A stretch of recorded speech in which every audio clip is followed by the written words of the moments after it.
Assalamualaikum warahmatullahi wabarakatuh. Salam, Om Swastiastu, Namo Buddhaya, salam kebajikan. Sebelumnya yang terhormat Ibu Sri Rizky Chandra Nursari, Dokter Anda Magister Komputer, selaku dosen pengampu mata kuliah Rekayasa Perangkat Lunak A. Di sini kami dari kelompok 9 akan mempresentasikan sistem informasi penjualan tiket koperasi teknik di Universitas Pancasila yang beranggotakan Dwi Ananda Fatima dengan job desk programming, Kanan Nizalika Febrianti dengan job desk skenario, saya sendiri sebagai Muhammad Tegar dengan job desk database, dan Hanif Agil Musafa dengan job desk perancangan. Next. Selanjutnya akan dibacakan oleh rekan saya yaitu Hanif Agil. Baik, kantin koperasi ini merupakan bisnis yang dimiliki oleh Fakultas Teknik Universitas Pancasila yang terletak di Lenteng Agung, Jakarta Selatan. Kantin ini merupakan bagian dari upaya Fakultas Teknik Universitas Pancasila untuk memberikan layanan makanan, minuman, serta layanan fotokopi dan rental komputer kepada mahasiswa, dosen, dan staf yang berada di lingkungan universitas.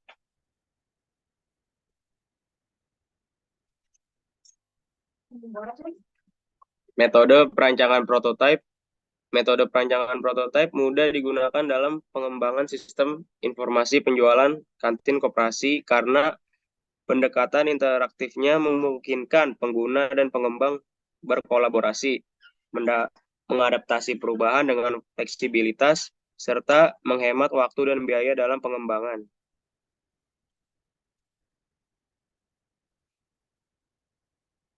Untuk aliran proses iteratif mudah digunakan dalam pengembangan sistem informasi penjualan kantin karena memungkinkan penyesuaian kebutuhan pengguna, pengembangan bertahap, identifikasi masalah dengan cepat, dan fleksibilitas dalam mengakomodasi perubahan. Baik, untuk use case diagram akan dibacakan oleh rekan saya, Dwi Ananda.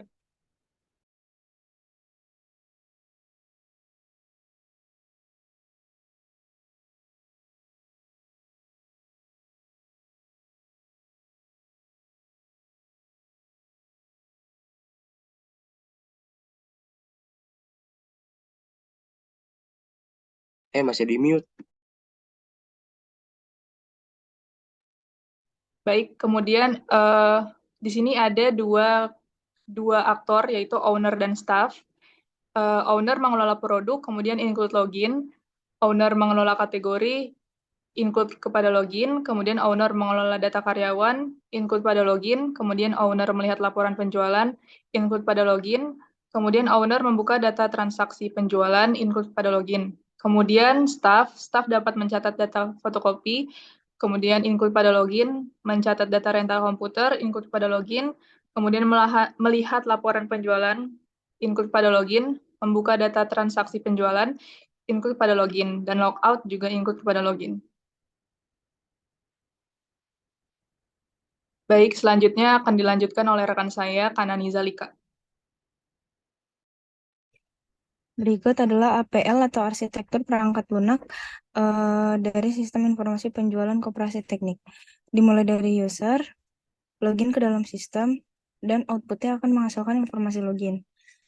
Kemudian produk, input produk akan diproses oleh master dan menghasilkan output informasi produk.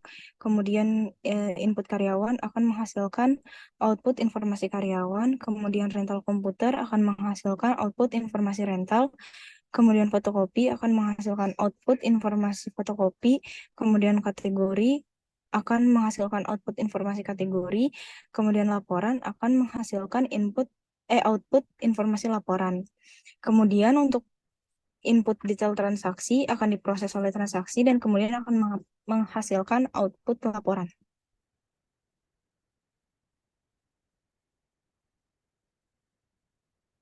Berikut adalah diagram konteksnya. Dimulai dari owner akan menginput produk, kemudian akan menghasilkan data produk, kemudian owner akan menginput kategori yang menghasilkan data kategori, kemudian owner akan menginput info laporan yang akan menghasilkan data laporan, kemudian owner akan menginput transaksi yang akan menghasilkan data transaksi, dan login juga akan menghasilkan info login. Kemudian dari staff, dimulai dengan login yang akan menghasilkan informasi login, kemudian fotokopi akan menghasilkan data fotokopi, kemudian rental komputer akan menghasilkan data rental komputer, yang terakhir laporan akan menghasilkan data laporan.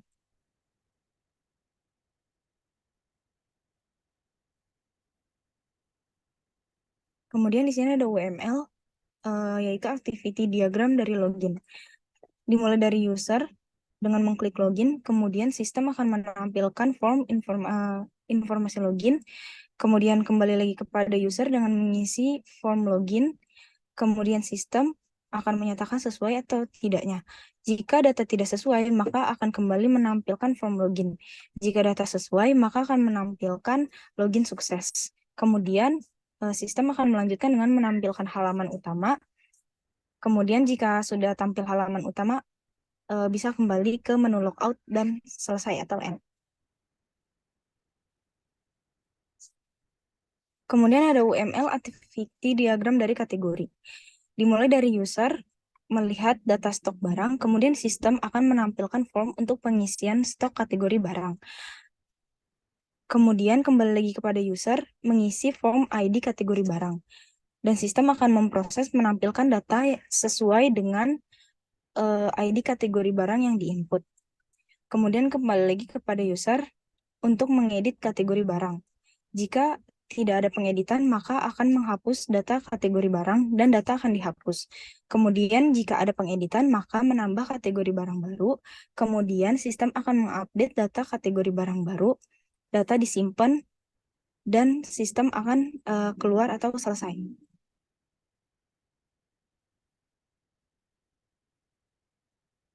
Yang selanjutnya ada UML atau activity diagram dari produk. Dimulai dari user melihat data produk, kemudian sistem akan memproses dengan menampilkan form jenis produk. Kembali lagi kepada user untuk mengisi form jenis produk, kemudian sistem akan memproses dengan menampilkan jenis produk yang sesuai. Jika data diedit, maka akan menambahkan deskripsi produk, kemudian data disimpan dan menampilkan data, kemudian sistem akan menampilkan data yang telah disimpan. Jika data tidak diedit, maka akan melihat tanggal expired, kemudian sistem akan menampilkan data expired, dan sistem akan selesai atau keluar. Kemudian yang selanjutnya akan dibacakan oleh rekan saya, Hanif Agil Musafa. Baik, untuk UML activity diagram karyawan, owner melihat data karyawan, kemudian sistem menampilkan data karyawan, kemudian balik lagi ke owner, edit karyawan, jika ia menambah data karyawan, data disimpan dan keluar. Jika tidak, menghapus data karyawan dan data dihapus.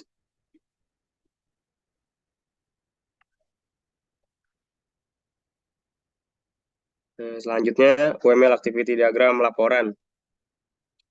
User membuat laporan baru. Kemudian sistem menampilkan form identitas karyawan. Kemudian balik ke user untuk mengisi form identitas karyawan. Data sesuai jika tidak menampilkan form identitas, jika iya menampilkan format laporan. Kemudian balik ke user, membuat laporan sesuai format sistem dan menyimpan data, kemudian balik ke sistem lagi, data disimpan, kemudian menampilkan data yang telah disimpan dan keluar. Selanjutnya akan dibacakan oleh rekan saya, Muhammad Tegar. Baik, ini adalah sekuensi diagram untuk owner. Dari owner ke register user, dia membuat ID dan password. Outputnya ID dan password telah terbuat. Dan dari owner ke login, menginput ID dan password, outputnya login berhasil. Dari owner ke manajemen data stok barang, mengedit data stok barang, dan outputnya menyimpan data stok barang. Dari owner ke manajemen produk, mengedit data produk, outputnya menyimpan data produk. Dari owner ke manajemen karyawan, mengedit info karyawan, outputnya menyimpan info karyawan. Dari owner ke manajemen laporan, melihat data laporan, outputnya menampilkan data laporan. Untuk sequence diagram staff, dari staff ke register user, membuat ID dan password, outputnya ID dan password terbuat.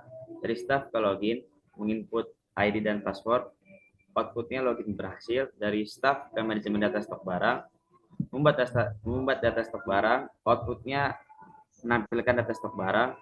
Dari staff ke manajemen produk, melihat data produk, outputnya menampilkan data produk. Dari staff ke manajemen karyawan, melihat info karyawan, dan outputnya menampilkan info karyawan. Dari staff ke manajemen laporan, mengedit data laporan, outputnya menyimpan data laporan. Next. Berikut adalah flash diagramnya, boleh di zoom.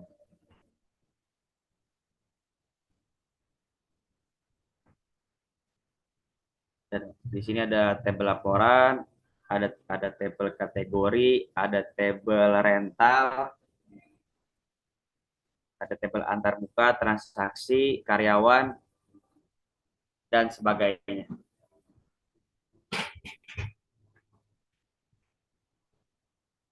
Next. Untuk selanjutnya akan dibacakan oleh rekan saya, Dwi Ananda Fatimah. Baik, selanjutnya ada entity relationship diagramnya. Di sini entitas karyawan memiliki relasi dengan fotokopi dan memiliki relasi dengan laporan dan memiliki relasi dengan rental komputer. Kemudian entitas laporan memiliki relasi dengan transaksi, entitas transaksi memiliki relasi dengan produk, dan entitas produk memiliki relasi dengan kategori. Selanjutnya ini adalah database-nya. Di sini ada entitas fotokopi, entitas produk, entitas kategori, entitas transaksi, entitas karyawan, entitas laporan, dan entitas rental komputer.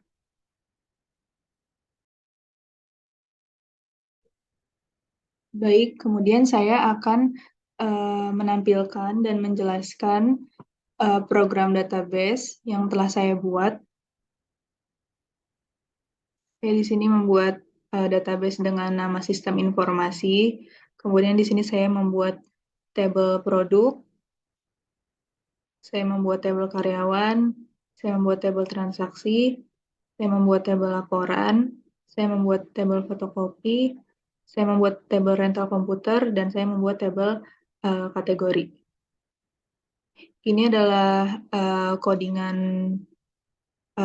membuat database yang telah saya buat di PHP MyAdmin. Kemudian di sini saya akan menunjukkan codingan program yang telah saya buat juga.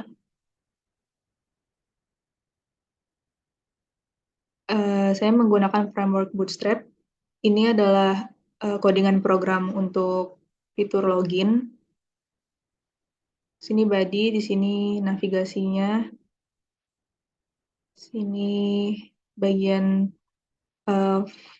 form loginnya. Sini and login, kemudian ini adalah footernya yang telah saya buat. Kemudian program untuk membuat codingan registernya kurang lebih sama. Ini adalah bagian navigasinya, ini bagian registrasi formnya.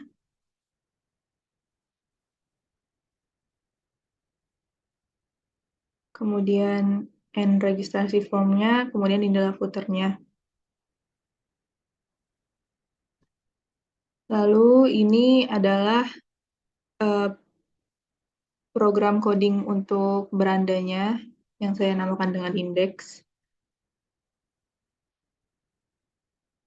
Ini navigasinya. Kemudian di sini ada card section-nya juga. Lalu footernya. Saya juga membuat CSS-nya. Ini login style CSS-nya. Kemudian register styles dan berandanya juga. Kemudian saya akan menunjukkan hasilnya, demo prototipenya.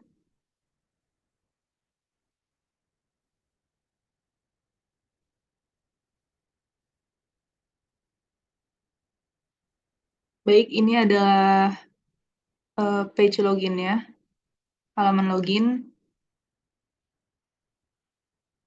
Ini bagian footer-nya, ini bagian form login-nya, dan ini navigasinya. Jika belum memiliki akun, maka dapat mengklik registrasi user baru. Kemudian ini bagian registrasinya. Di sini dapat menginput username, password, konfirmasi password, nama, nomor telepon, alamat, dan jabatan. Ini adalah footernya. Kemudian jika sudah mengisi bagian ini, maka dapat mengklik buat akun dan akan kembali ke page login. Kemudian menginput username dan password. Kemudian dapat mengklik masuk dan akan masuk ke bagian berandanya. Di sini ada fitur laporan penjualan, produk, data karyawan, dan fitur data transaksi, fotokopi, dan rental. Kemudian di bagian navigasi, di sini ada kembali ke beranda, yaitu page yang saya tampilkan ini, kemudian logout, dan page tentang kami. Kemudian ini adalah footernya. Jika mengklik logout, maka akan kembali ke halaman login. Baik, sekian presentasi dari kelompok kami. Kurang lebihnya mohon maaf, semoga bermanfaat. Wassalamualaikum warahmatullahi wabarakatuh.